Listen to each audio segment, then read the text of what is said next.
Voyons ce que nous voulons obtenir. Donc à l'aide du stylo, nous allons apprendre à tracer un carré. Voici le programme qui a permis de construire ce carré. Nous allons maintenant le détailler pas à pas. Donc nous allons d'abord changer de lutin. Donc pour cela, nous cliquons sur Nouveau lutin et nous allons chercher le stylo dans la bibliothèque. On le sélectionne. On supprime le lutin précédent. Nous allons d'abord réduire la taille du stylo. Puis nous allons le paramétrer pour qu'il écrive avec la pointe. Donc pour cela, nous allons dans Costume. Nous sélectionnons ici le centre du costume que nous allons amener à la pointe du stylo. Nous retournons dans Script et nous allons commencer à construire notre programme. Donc déjà, nous allons déterminer la position de départ de notre stylo. Donc nous allons le positionner à peu près ici. Nous démarrons notre programme avec un drapeau vert.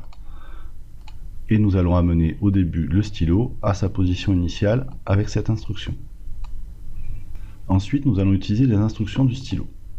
Donc, au début du programme, pour qu'à chaque fois nous repartons d'une feuille vierge, il va falloir tout effacer. Ensuite, nous allons mettre le stylo en position écriture.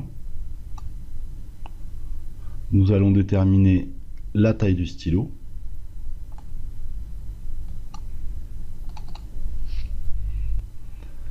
Et ensuite, nous allons faire avancer le stylo. Donc, nous le faisons d'abord avancer. Donc, nous allons faire un carré de côté 100, nous le faisons avancer de 100 pixels. Ensuite, nous devons tourner de 90 degrés.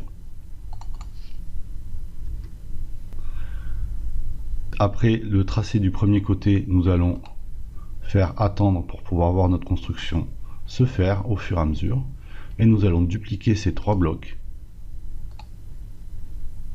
pour faire le deuxième côté, puis le troisième,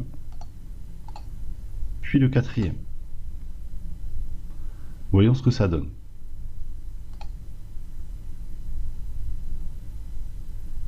Nous avons tracé notre carré. Nous pouvons rajouter un arrière-plan de couleur si nous le souhaitons.